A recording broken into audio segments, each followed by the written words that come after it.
Vítám všechny, kteří přišli na slosování o plavbu na Korsiku a na Sardinii, která se koná 26. března. Tuto plavbu jsme poskytli naše cestovní kanceláři Johoho všem losujícím, kteří se ucházejí o kajaku zdarma pro 2 dospělé a až k nejvyšší ve větší kategorii.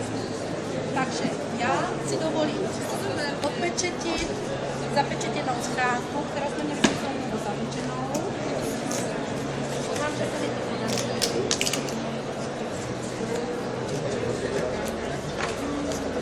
Poprosím někoho, jestli mi mohl pomoct, nějaký šikovný chlap. Od vás, poprosím, prosím vás.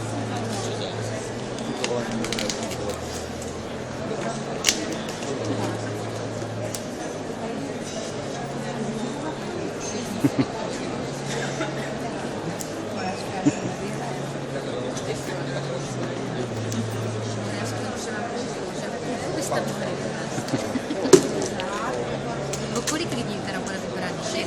Jeden. Dávám do této velké krabice, ukazuju, že je prázdná, že nic jiného není, je zalepená, aby se nám lépe losovalo. Takže všichni lístky tam teď přesypáváme. Žádný tady nezůstává. Tak, poprosím, jestli byste mohli natočit, že tady jsou všechny.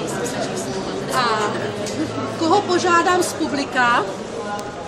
Někoho naprosto nezaujatého, takže požádám tady tohoto chlapečka a tedy zaujatého.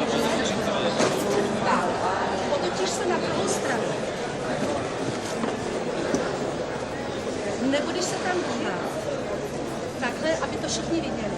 Nekoupí se, nedej se vidět a jeden hlas vytáhneš.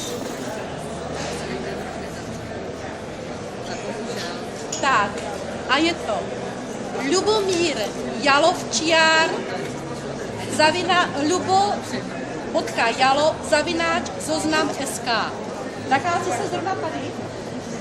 Lubomír Jalovčiár. Takže ho tady nemáme, já ho určitě oslovím mailem.